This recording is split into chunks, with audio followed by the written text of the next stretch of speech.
오늘은 주연절 후 넷째 주일입니다. 거룩하신 삼위일체 하나님께 영과 진리로 예배하겠습니다.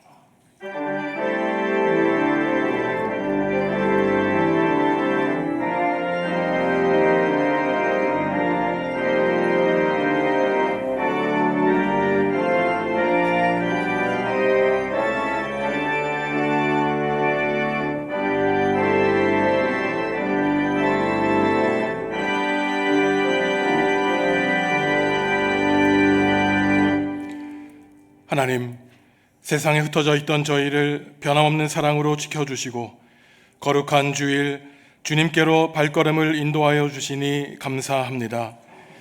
이 시간 기쁨으로 찬송을 올릴 때 영광 받아 주시고 간절히 기도할 때 자비로운 주님의 얼굴을 비춰 주옵소서. 오늘도 저희가 드리는 예배 가운데 성령으로 임재하여 주시고 홀로 영광 받아 주옵소서. 예수님의 이름으로 기원하옵나이다. 아멘. 하늘에 계신 우리 아버지, 아버지의 이름을 거룩하게 하시며 아버지의 나라가 오게 하시며 아버지의 뜻이 하늘에서와 같이 땅에서도 이루어지게 하소서. 오늘 우리에게 일용할 양식을 주시고 우리가 우리에게 잘못한 사람을 용서하여 준 것 같이 우리 죄를 용서하여 주시고 우리를 시험에 빠지지 않게 하시고 악에서 구하소서. 나라와 권능과 영광이 영원히 아버지의 것입니다. 아멘.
하나님과 이웃과 피조세계에 지은 죄를 고백하겠습니다.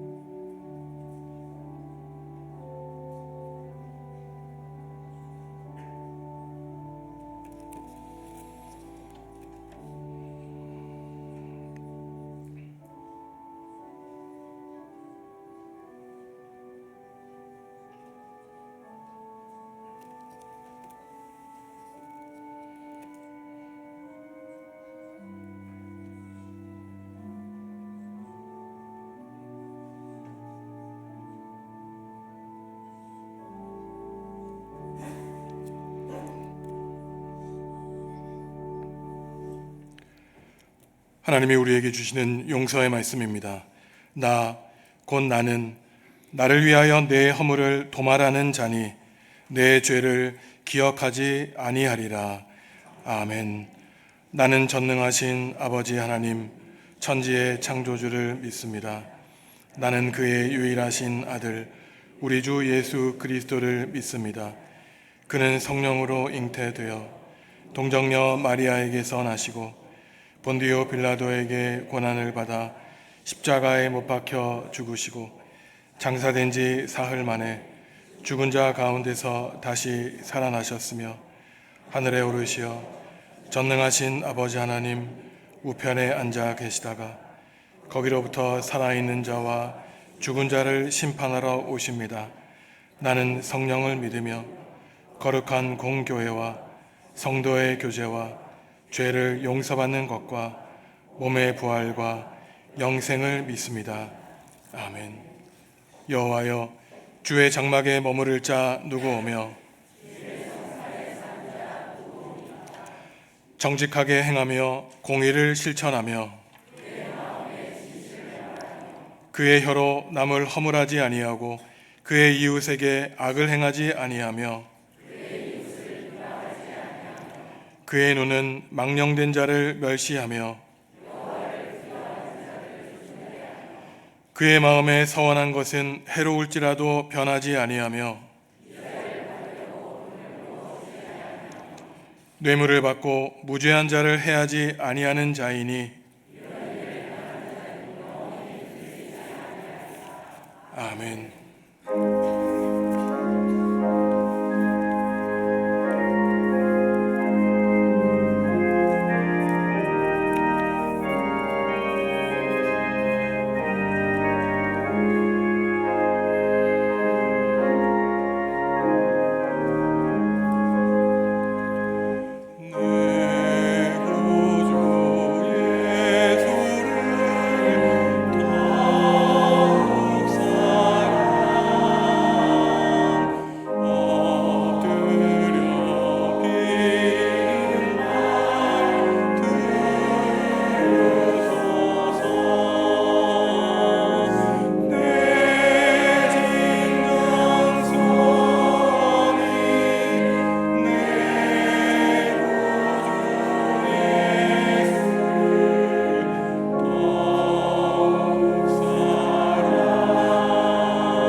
우리의 삶의 주인이신 좋으신 하나님, 항상 우리를 영생의 길로 인도하시며 동행하시는 주님, 지난 시간들을 지켜주시고 주님 전으로 인도하심을 감사드립니다. 모든 것을 주신 하나님의 은혜에 감사함으로 사는 삶이지만 인간된 부족함과 아집된 마음으로 죄악된 삶을 고백하오니 용서하여 주시옵소서. 세상 모두를 주관하시는 주님, 추운 겨울이 지속되고 있습니다. 하지만 우리 마음속에는 봄이 가까워오고 있음을 느낍니다. 겨울을 이기고 봄의 새움이 돋아나듯 우리 민족의 어두운 겨울을 이기게 하여 주시옵소서. 민족 통일의 밝은 햇살을 비추게 하여 주시옵소서. 아름다운 이강산, 이 땅을 마음껏 서러워가게 하게 하여 주시옵소서. 우리 민족이 통일된 힘이 세상 만방에 떨치게 하소서. 오직 하나님을 믿습니다. 하나님만이 하실 수 있음을 믿습니다. 아주 작은 것도 살피시는 주님, 우리 주님이 세우신 우리 중앙교회가 서로를 배려하고 격려하는, 또 아끼며 사랑하는 따뜻한 교회로 거듭나게 우리 하나하나의 마음을 인도하여 주시옵소서. 갈등과 반목이 아닌 하나님의 따뜻한 사랑의 마음을 서로에게 전하며 그 온기가 교회를 넘어 세상에 나가 하나님의 사랑을 전하는 도구로 우리를 사용하여 주시옵소서. 여러 모습으로 어려운 이들이 있습니다. 건강의 문제, 경제적인 문제 등 이들의 고통을 이기게 위로하여 주시고 힘과 용기를 주시옵소서. 이 시간 말씀을 전하신 목사님, 능력 주셔서 이 말씀이 우리의 삶 속에서 크게 역사하게 하여 주시옵소서. 예배를 위해서 봉사하는 모든 분들과 하나님을 찬양하는 찬양대회에 축복하여 주시옵소서. 이 모든 말씀 예수님 이름 받들어 기도드렸습니다.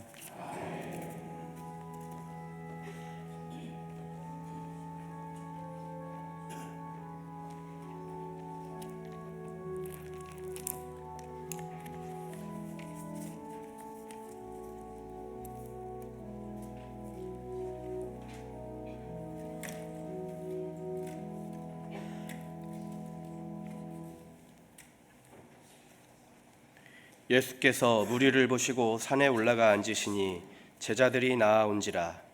입을 열어 가르쳐 이르시되 심령이 가난한 자는 복이 있나니 천국이 그들의 것이며 애통하는 자는 복이 있나니 그들이 위로를 받을 것이며 온유한 자는 복이 있나니 그들이 땅을 기업으로 받을 것이며 의에 줄이고 목마른 자는 복이 있나니 그들이 배부를 것이며 긍휼히 여기는 자는 복이 있나니 그들이 긍휼히 여김을 받을 것이며 마음이 청결한 자는 복이 있나니 그들이 하나님을 볼 것이며 화평하게 하는 자는 복이 있나니 그들이 하나님의 아들이라 일컬음을 받을 것이며 의의를 위하여 박해를 받는 자는 복이 있나니 천국이 그들의 것임이라.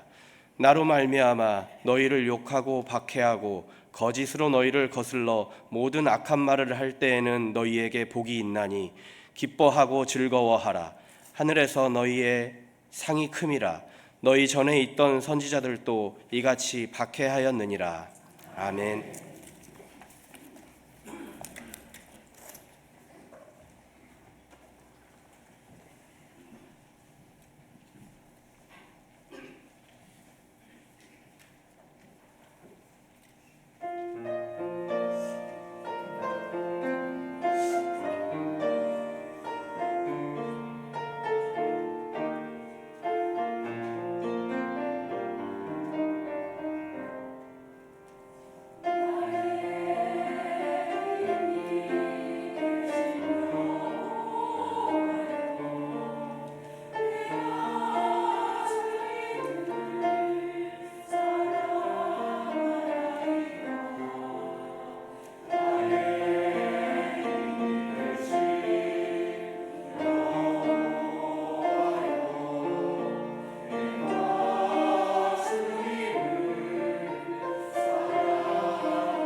아멘. 피할 바위와 산성되어 주시는 하나님을 찬양합니다. 성도 여러분과 가정에 하나님의 큰 복이 임하시기를 간절히 기원합니다. 행복이 무엇일까요? 모든 사람이 행복이라는 신기루를 쫓아가지만 정작 그 행복의 단계를 느끼고 얻었다 하면은 또다시 그 행복은 우리 손에서 사라지고만 맙니다. 사람들은 보통 복, 행복이라고 하면은 건강, 장수, 물질, 가정, 또한 사람에게 덕을 끼치고 평안한 임종이라고 하는 복을 생각하죠. 흔히 동양에서 오복이라고 하는 것으로 동양 고전 문서인 서경에 나오는 5가지 복입니다. 모든 사람이 행복해지기 위해서 최선의 노력을 다하죠. 아침부터 밤늦게까지 열심히 성실하게 일합니다. 규칙적으로 운동해서 우리의 건강을 유지해서 오래 살려고 체력 관리도 하죠. 이렇게 애쓰고 노력해서 실제로 물질과 명예와 건강과 장수의 복을 누리는 사람들도 있습니다. 또 우리는 하나님께 복을 달라고 행복하게 해달라고 열심히 기도하죠. 그렇다면 예수님은 이러한 일반 사람들이 생각하는 복과 달리 혹시나 우리에게 어떠한 행복의 조건을 제시해 주실까요?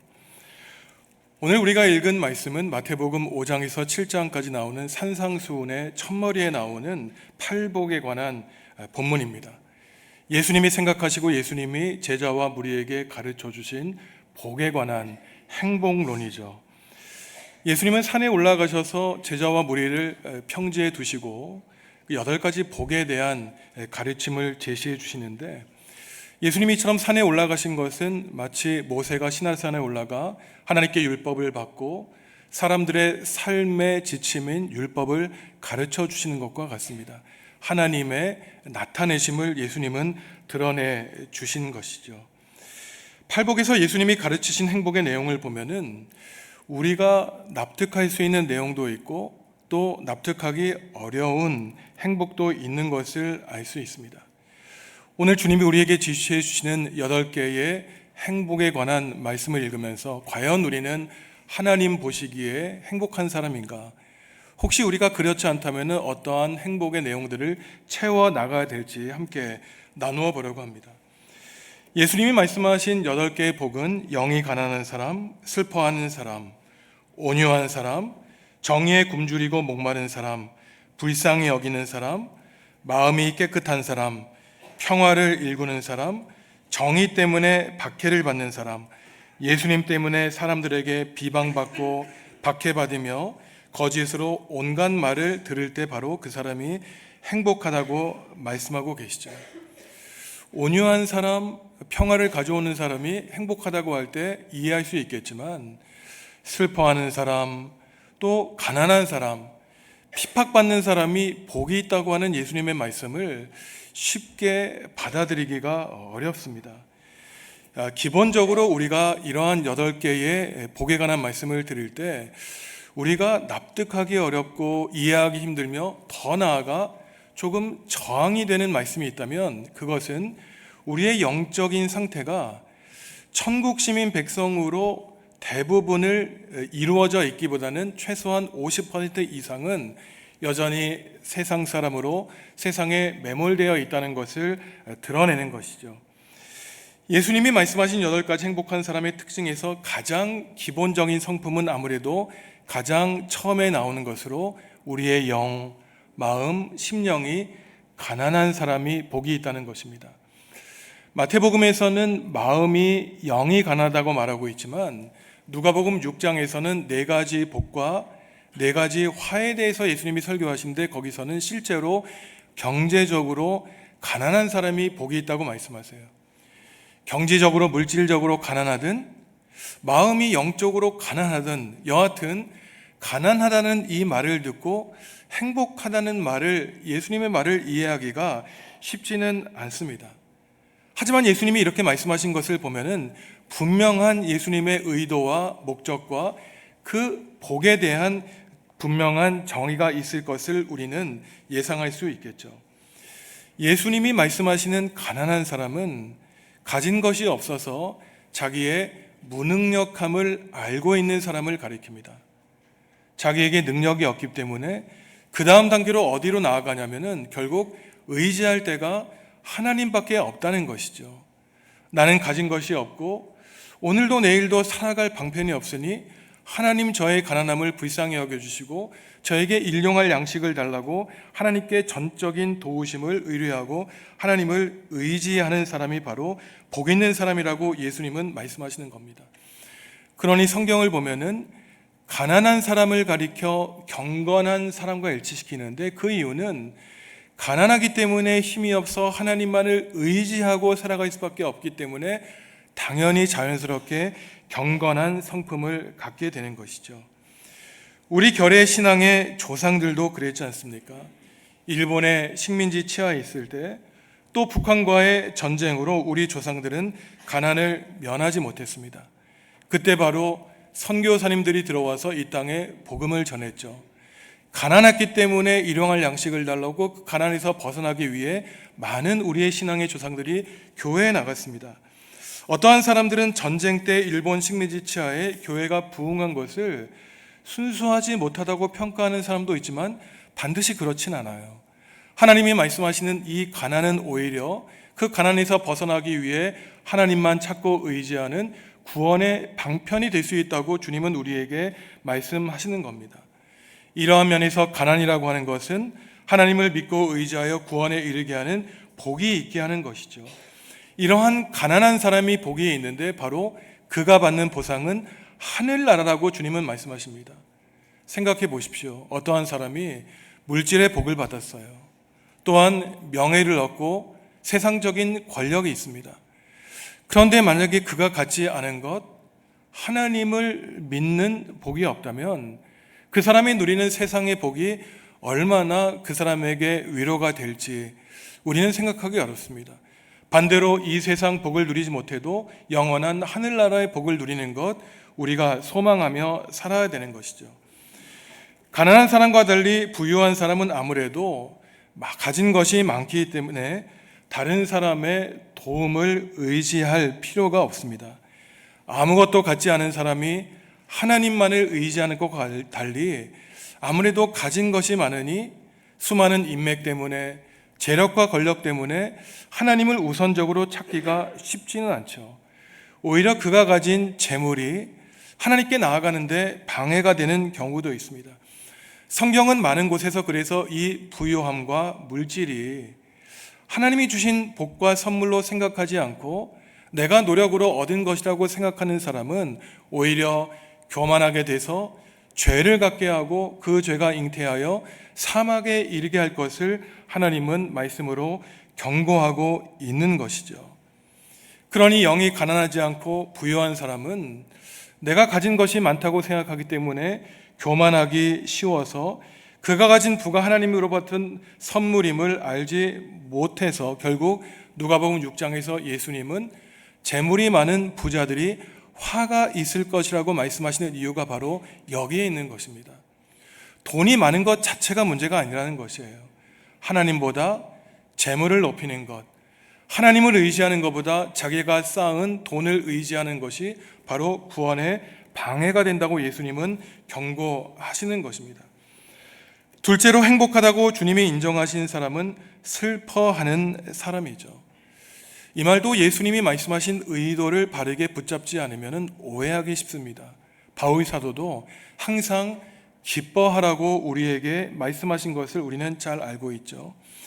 슬퍼하는 사람이 복이 있다는 예수님의 말씀을 이해하기 위해서는 이 배경이 된 구약 성경의 이사야 61장을 읽어보셔야 돼요. 이사야 61장은 아주 유명한 말씀으로 희년에 관한 말씀이라고 합니다.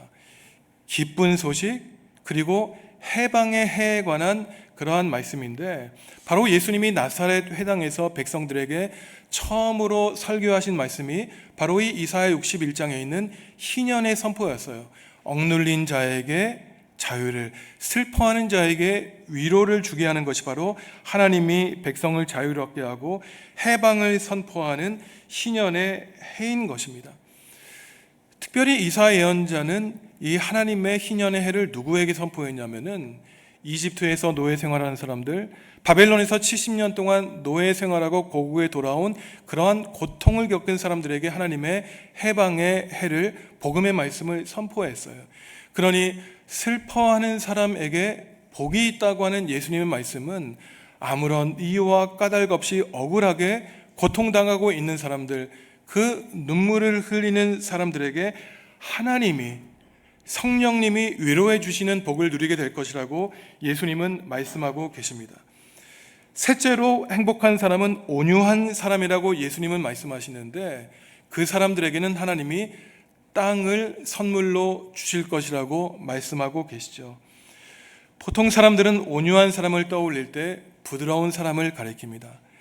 그런데 우리가 생각하는 온유한 사람과 달리 예수님이 말씀하시는 온유한 사람은 과연 어떠한 사람일까?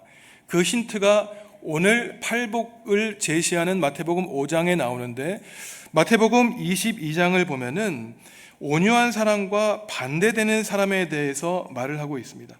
예수님은 온유하지 못해서 쉽게 화내고 분노해서 형제 자매에게 바보라고 하는 사람, 머저리고 너는 아무것도 아니라고 욕하는 사람에게 하나님의 심판이 임하고 그 사람들을 지옥에 보내실 것이라고 주님은 말씀하고 있는 것이죠.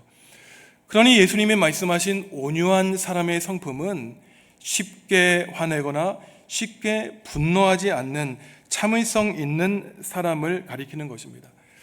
여기까지는 우리가 이해할 수 있어요. 온유한 사람은 쉽게 화내거나 흥분하거나 분노하지 않는 사람이구나. 그런데 조금 우리가 깊이 생각해 보아야 되는 것은, 왜 하필이면 예수님은 온유한 사람에게 땅을 유산으로 주신다는 복의 말씀을 주셨을까? 이 연결을 생각하기가 쉽지는 않습니다.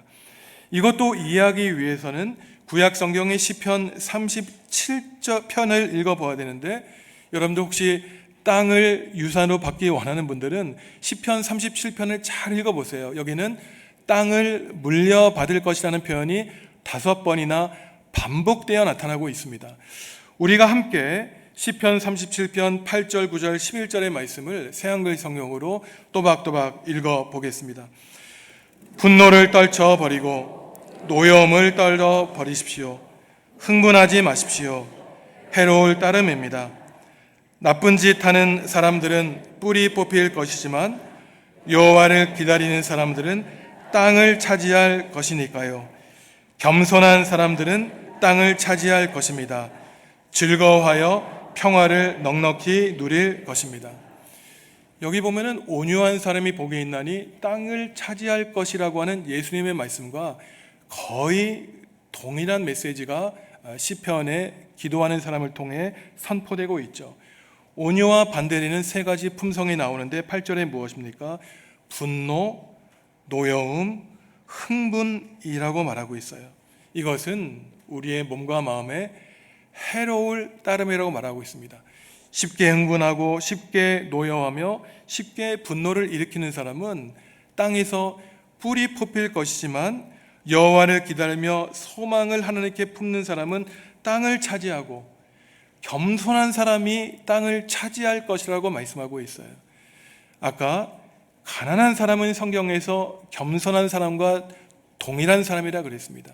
오늘 시편 37편에 보면 가난한 사람, 경건한 사람, 겸손한 사람, 온유한 사람이 결국 다른 사람이 아니라 같은 사람임을 우리는 알 수 있는 것이에요.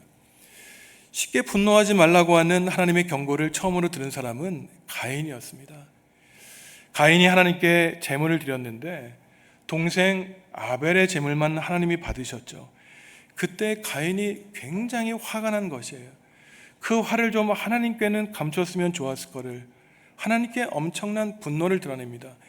그때 하나님이 가인에게 찾아오셔서 이런 말씀하세요. 네가 왜 너의 분노를 그대로 드러내고 있느냐. 히브리어를 풀이하면 하나님이 이렇게 말씀하십니다. 너의 숨을 길게 들이마시라고 하나님이 말씀하십니다. 우리의 분노와 흥분과 화가 일어날 때 숨을 깊이 들어 마시고 내뱉는 것이에요. 심호흡을 하는 것입니다. 그때 숨과 호흡이라고 하는 성령님이 우리 마음속에 들어와서 갈기갈기 찢겨진 우리의 마음을 가라앉히시는 것이죠. 이러니 쉽게 분노한 사람은 같은 말로 참기 어려워하는 사람입니다. 반대로 온유한 사람은 인내하고 참고 견디며 그의 소망을 세상에 두는 것이 아니라 비록 우리의 눈에 확실하게 보이지 않지만 분명히 존재하시는 하나님께 두며 인내하고 소망을 품는 사람이 바로 땅을 차지할 것이라고 주님은 우리에게 말씀하고 있는 것이죠. 하나님께 소망을 두면 신실하게 기다릴 줄 아는 것입니다. 땅에 대한 약속은 믿음의 조상인 아브라함에게 처음 주어졌죠. 창세기를 보면 하나님이 믿음의 조상 아브라함에게 3가지 복을 약속해 주셨는데, 첫째는 자손, 둘째는 땅, 셋째는 복 자체가 될 것이라고 하는 약속이었습니다. 하지만 하나님의 약속이 쉽게 이루어지지 않았죠. 아들 이삭을 낳는데 25년이나 기다려야 됐습니다. 하나님이 눈이 닿는 데까지 땅을 주겠다고 약속해 주셨지만 정작 아내 사라가 죽었을 때 매장할 땅 한 평조차 없어서 햇사람에게 땅을 살 정도였어요. 그러니 아무리 훌륭한 믿음을 가졌던 아브라함이라고 할지라도 편법을 써서 문제를 일으켰던 것입니다. 나의 종 엘리에셀을 후사로 삼겠다 그랬고, 하갈 첩을 들여 이스마엘을 낳아서 그 가정에 분란이 일어났던 것이죠. 그러니 온유한 사람은 하나님께 소망을 두어 참고 견디며 마라톤 경기에서 끝까지 그 도착점에 선을 끊을 수 있는 사람이 땅을 차지할 것이라고 주님은 우리에게 말씀하고 있습니다. 이처럼 8가지 복은 따로따로 독립적인 것이 아니라 사슬처럼 이어져 있어요. 가난해서 하나님을 절대적으로 의지하기 때문에 그 사람은 온유하게 됩니다. 온유하니 내 자신과 타인의 슬픔에 참여하게 되죠. 자신과 다른 사람을 불쌍히 여깁니다. 이러한 사람은 6째 복에 나오듯이 바로 마음이 깨끗해서 하나님을 보게 된다고 말하고 있어요. 마음이 깨끗한 것은 그 속에 있는 나의 말과 행동의 동기가 하나님을 향해서 순수하기 때문에 결국 하나님만을 향해 전적으로 헌신하는 사람을 가리키는 겁니다. 시편 24편에 보면 이 사람은 여호와의 산 거룩한 산에 머물고 있는 사람인데, 하나님의 얼굴을 구하고 하나님의 얼굴을 찾는 사람이 바로 마음이 청결하고 깨끗한 사람이라고 말하고 있어요. 저희가 아까 교독문에서 시편 15편을 함께 교독했는데, 이것도 오늘 시편 24편과 함께 제사장과 제사를 드리러 성전에 온 회중들이 함께 교독문을 읽으면서 누가 하나님을 예배할 수 있는가, 누가 하나님께 제사할 수 있는가에 대한 질문과 답으로 이루어져 있습니다. 이것은 우리가 하나님의 전에 나오기 전에 우리의 마음 상태를 살펴보는 것이죠. 내 마음이 혹시 여전히 세상에 오염되어 있지는 않은가, 거룩하신 하나님을 만날 준비가 되어 있는가, 나의 마음을 깨끗이 씻었는가 되돌아보는 겁니다. 제사장이 질문하면 예배하러 간 회중이 대답하는데, 시편 24편 3절에서 6절까지를 저와 여러분들이 한 절씩 번갈아 하면서 읽겠습니다. 제가 3절 읽겠습니다. 여호와의 산에 오를 자가 누구며 그의 거룩한 곳에 설 자가 누구인가?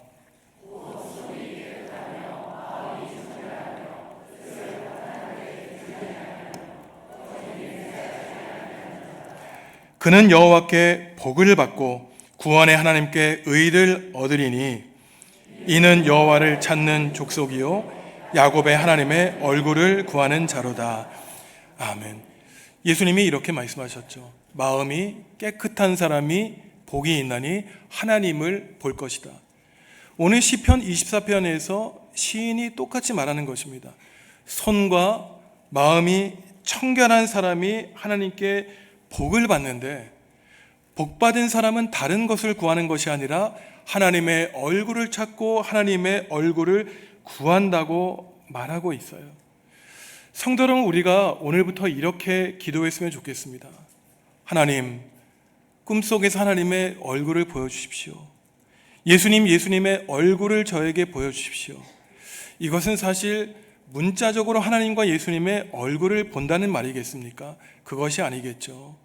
민수기 6장에 보면은 하나님이 제사장들을 통해서 백성들에게 축복의 기도문을 알려주셨는데 그 축복의 귀한 내용이 하나님이 우리에게 은혜의 얼굴을 비추어 주신다는 것입니다. 하나님과의 관계가 아름답게 유지되기 때문에 하나님이 우리에게 얼굴을 돌리지 않으시고 우리에게 얼굴을 비추어 주시죠. 욥이 이러한 복을 받았지 않습니까? 욥이 모든 고통을 인내한 다음에 하나님, 제가 지금까지는 하나님의 관의 귀로 들었지만 이제 하나님을 뵙습니다. 바울 사도 고린도전서 13장 그 사랑장에서 마지막 구절에서 그랬죠. 지금은 제가 희미하게 보는 것 같지만 그때가 되면, 하나님의 면전에 가면 하나님을 온전히 알게 될 것입니다. 이처럼 우리의 마음을 갈고 닦아 우리의 마음이 거룩하게 깨끗해지면은 이 더러운 세상 가운데 하나님의 영광의 얼굴을 우리는 바라보게 되는 복을 누리게 되는 것입니다. 일곱째로 평화를 일구는 사람이 하나님의 아들, 딸이라고 불리는 복을 누리게 된다고 말하죠. 성경에 보면은 이 땅을 통치하는 메시아를 가리켜 평화의 임금이라고 부르고 있습니다. 예수님이 특별히 평화를 위해 일하는 사람들이 복에 있는데 그 사람들을 하나님의 아들띠라고 부르시는 이유는 예수님이 하나님 나라의 운동을 하실 때 백성들은 로마 제국의 식민지 통치 아래 있었기 때문입니다. 많은 사람들이 저항해서 무력으로 식민지에서 벗어나자고 주장했을 때 예수님은 거기에 반대하셨어요. 하나님 나라는 폭력으로 이루어지는 것이 아니라 평화로 이루어진다고 주님은 말씀하셨습니다. 이 세상의 모든 사람이 평화를 바라는 것 같지만 반드시 그렇지 않습니다. 우리가 잘 알고 있듯이 어떠한 사람들은 갈등과 다툼, 전쟁을 사랑하는 사람들이 있어요.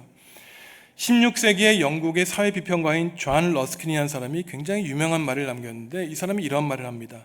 국가는 전쟁으로 강해지고 평화로 쇠약해진다고 말했어요.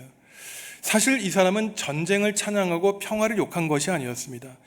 전쟁을 비롯한 어려움으로 백성이 하나가 되고 나태한 평화로 말미암아 국민들이 타락해진다고 하는 진정한 평화에 대한 가르침을 주기 위한 것이었지만 이것을 조금 다르게 생각하면은 악한 사람들은 정말로 전쟁을 일으켜 국가를 부강하게 하려는 그러한 이 세상에 악한 정치 지도자들이 있다는 것 우리는 너무나 잘 알고 있습니다. 첨단 무기, 고가의 무기를 가난한 나라에 팔아 전쟁을 일으키고 그들은 부자가 되는 것이죠. 그러니 그 악한 사탄과 마귀의 일꾼들에게는 이 땅의 평화, 그들이 꿈꾸는 것이 아니라 그들은 전쟁을 꿈꾸고 있는 것입니다. 바로 이때 예수님이 우리에게 말씀하시는 것은 복 있는 사람이 되어야 되는데 하나님의 자녀로서 평화를 위해 일하는 사람이 되라고 주님은 말씀하십니다. 이것은 마치 우주와 세상의 평화와 같은 거대한 것 앞서 우리가 먼저 시작하고 읽을 평화가 있죠. 먼저 성도 여러분들, 나 자신과 화해하고 나 자신과 평화로운 삶을 살아야 됩니다. 너는 안 된다고, 너는 능력이 없다고, 너는 무능한다고 자기를 비하하는 것이 아니라 그래, 나는 하나님의 아들이야, 나는 하나님의 딸이야, 나를 위로하고 나를 어루만지며 나를 사랑하는 나와 평화로운 관계를 이루어야 되는 것입니다. 우리 가정에 평화를 일구는 천국의 일꾼이 되어야 되겠죠. 바로 우리 가족의 모든 구성원들이 하나님의 아들과 딸이라고 하는 복을 누려야 되는 것입니다. 마지막으로 예수님이 말씀하신 복은 정의를 이루기 위해서 또 예수님의 편에 서서 박해를 받고 수많은 사람들에게 억울하게 욕을 받고 조롱을 받는 사람들이 복이 있다고 주님은 말씀하세요. 모욕을 당하고 박해를 받는 것 복이 있습니까? 그렇지 않죠. 사람들은 사랑받고 싶어하고 인정받고 싶어합니다. 그런데 예수님이 말씀하시기를 하나님의 의와 예수님을 위해 박해받고 모함을 받는 사람이 복이 있으니 오늘 우리가 읽은 마지막 구절에서 예수님이 말씀하시기를 기뻐하고 크게 즐거워하라고 말씀하고 계세요. 이것은 사람의 눈치 보지 않고 사람의 평가와 상관없이 묵묵하게 올곧이 하나님 나라의 길을 걸어가는 사람들에게 주시는 예수님이 인정하시는 행복에 관한 말씀인 것입니다. 성도 여러분, 즐거워하고 기뻐하라고 말씀하세요. 바로 예수님 때문에, 하나님 나라와 의를 위해 일하기 때문에 결국은 그 박해와 모욕이 하나님 나라에서 주님께 인정받는 그러한 면류관이라고 주님은 우리에게 말씀하시면서, 예수님이 오시기 전에 구약시대 수많은 예언자들이 세상 사람들에게 욕을 먹고 미움을 받고 박해를 당했으니 너희도 나의 길을 따라가며 복을 누리라고 주님은 말씀하고 계십니다. 지금까지 우리는 예수님이 말씀하신 8가지 복의 내용을 살펴보았는데요, 여기에는 한 가지 분명한 공통점이 있습니다. 이러한 복 있는 사람의 특징은 오직 하나님만 의지하며 하나님만 바라보고 하나님께 소망을 두는 사람이라는 것이에요. 그러니 죽음도, 세상 사람들의 박해와 미움도 이 사람들을 하나님의 영원한 생명에서 끊을 그러한 능력 걱정하지 않고 하나님만 바라보며 하늘나라를 보상으로 받는 사람입니다. 여기서 우리가 살펴보면 예수님이 말씀하신 가난한 사람, 슬퍼하는 사람, 의와 예수님을 위해 핍박받는 사람은 어쩌면 이 로마 시대의 권력자들에게 소외받고 오히려 예수님을 믿는다는 이유 때문에 소외된 사람들을 가리키는 것이에요.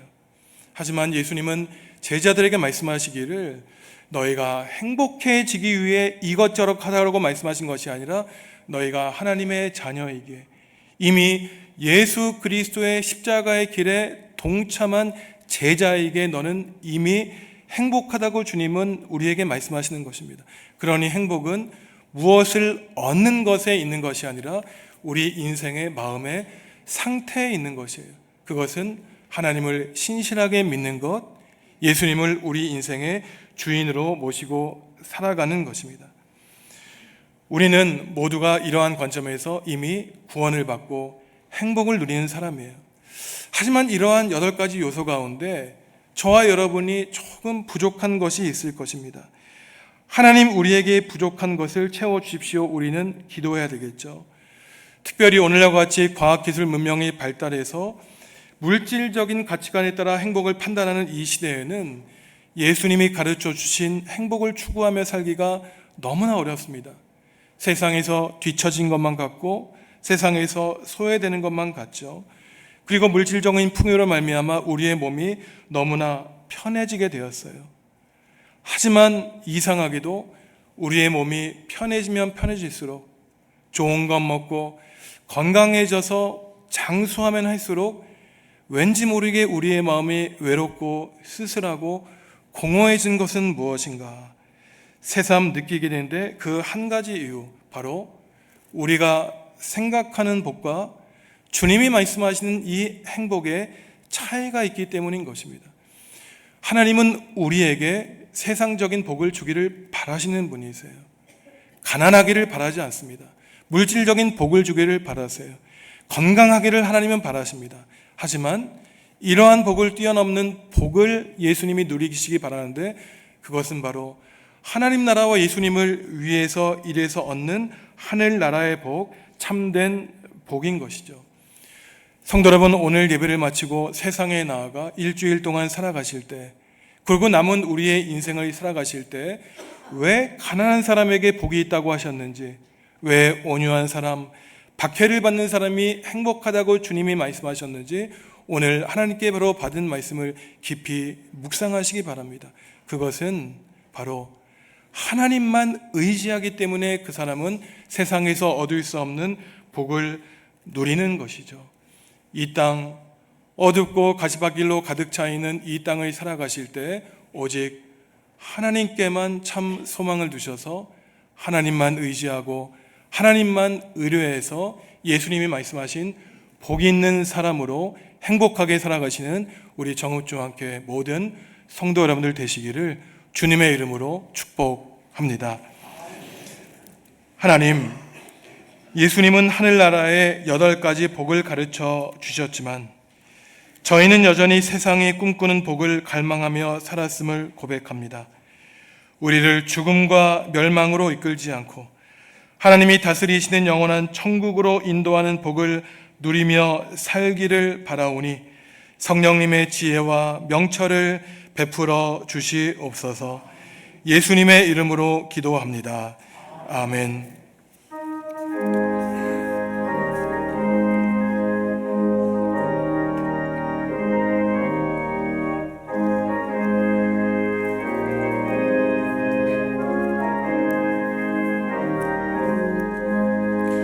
구름 같은 이 세상 모든 복의 영화 나는 곤토와 같이 내어버리고서 오직 천국의 복을 사모하며 사니 구원받은 내 이름 기억하옵소서. 주가 나의 이름 보좌 앞에 놓인 어린 양 생명책에 기록하옵소서. 주여 법의 피로써 모든 죄 씻으사 나의 부정한 것을 씻어 밝히소서. 있는 보다 더이게 죄를 씻었으니 구원받은 내 이름 기억하옵소서. 주가 나의 이름 보좌 앞에 놓인 어린 양 생명책에 기록하옵소서. 죄가 하나도 없고 아무 병도 없는 영화롭고 밝은 천국 올라가서 주와 함께 그곳에 길이 살겠으니 이런 소망의 삶은 참된 행복이라. 주가 나의 이름 보좌 앞에 놓인 어린 양 생명책에 기록하옵소서.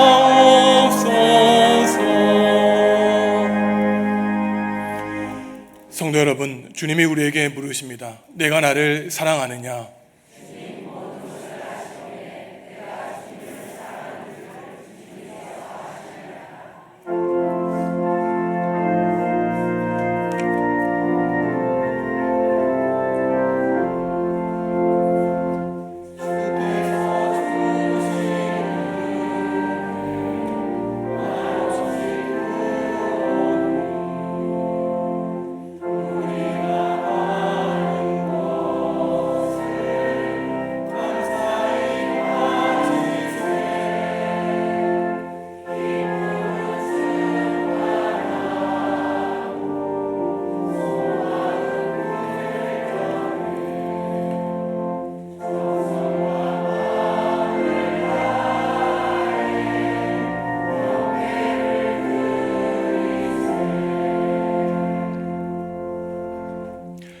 하나님, 지난 한 주간 세상을 살아갈 때 실수하고 넘어질 때도 있었지만 그러할 때마다 우리와 함께 하신 하나님께 감사를 올려드립니다. 오늘 주님이 우리에게 말씀해 주신 것처럼 천국 백성으로 하나님이 주신 복을 누리며 살기 원하오니 세상의 욕망을 거스리며 살아가도록 성령님의 지혜와 용기를 베풀어 주시옵소서. 주님을 예배하러 나올 때 우리 두 손에 많은 기도와 간구 제목을 가지고 나왔습니다. 몸과 마음이 아픈 교우들이 있으니 성령님이 아픈 곳을 안수하여 고쳐 주시옵소서. 진로와 취업으로 기도하는 교우들 있으니 그들의 기도 들어주시고 좋은 길로 인도하여 주옵소서. 경제적인 어려움으로 고통을 겪는 교우들이 있습니다. 주님이 기도하라고 가르쳐 주신 대로 오늘 필요한 양식을 달라고 기도할 때 하나님을 바라보게 하시고 물질의 어려움에서 벗어나게 하여 주시옵소서. 믿음이 연약해져 믿음을 회복하고 싶은 교우들이 있습니다. 믿지 않는 가족과 이웃을 위해 기도하는 교우들이 있습니다. 주님이 친히 찾아가 주셔서 구원의 역사를 일으켜 주시옵소서. 내일부터 5일 동안 필리핀 선교지를 방문하여 봉사하고 돌아올 사랑하는 청년들 있습니다. 건강 지켜주시고 가난하고 힘겨운 사람들에게 주님의 사랑과 복음을 전할 때에 이들에게 성령님 힘과 능력 베풀어 주시옵소서. 주님께 받은 복과 은총에 감사하며 예물 드립니다.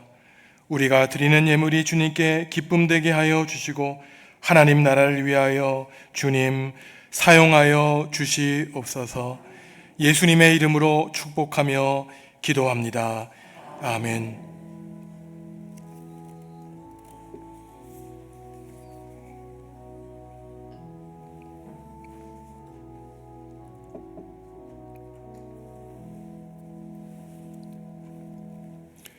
주님의 평화가 성도 여러분과 함께 하시기를 바랍니다.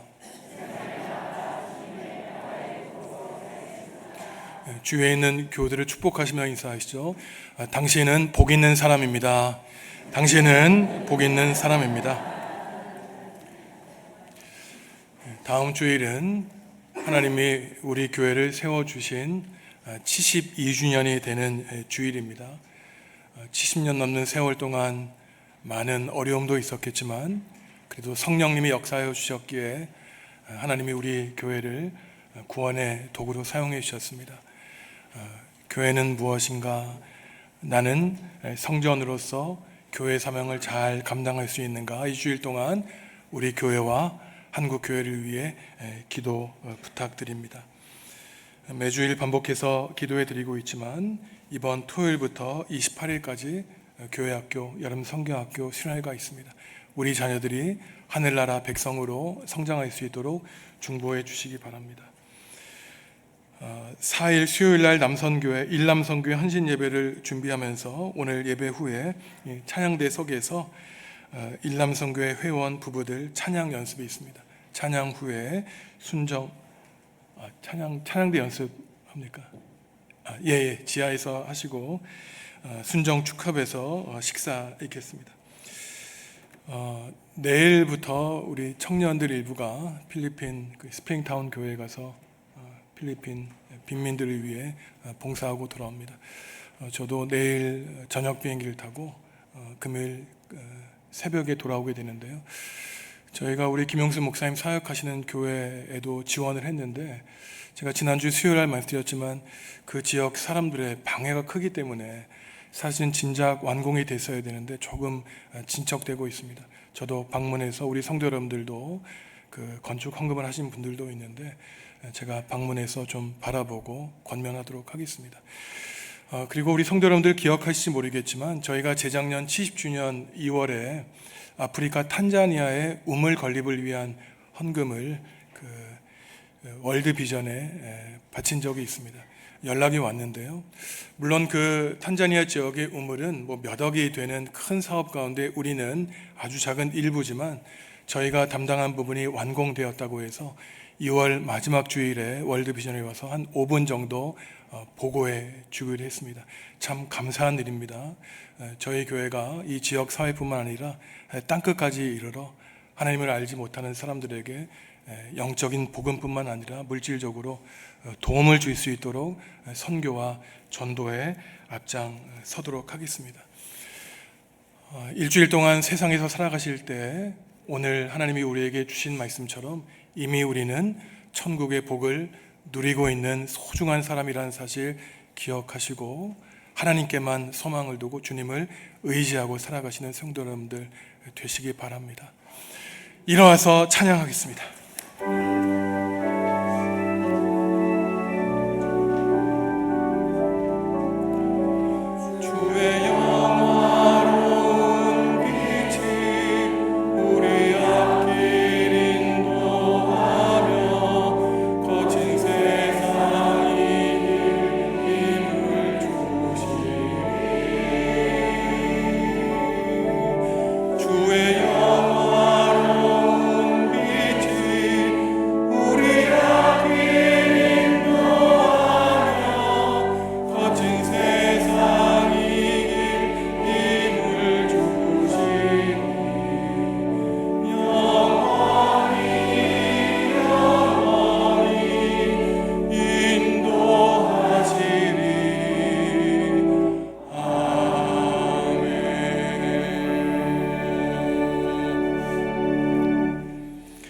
성도 여러분, 예수님을 믿는 우리는 이미 행복한 사람입니다.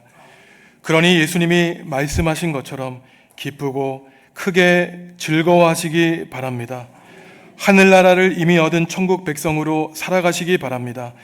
하나님이 영원히 우리와 함께 하실 것입니다. 예수님의 은혜와 하나님의 사랑과 성령님의 사귐이 예수 그리스도께서 가르쳐 주신 행복을 누리는 천국 백성으로 기쁘고 즐겁게 살기로 다짐하는 성도들에게 지금부터 영원히 함께하여 주시기를 간절히 축원하옵나이다. 아멘.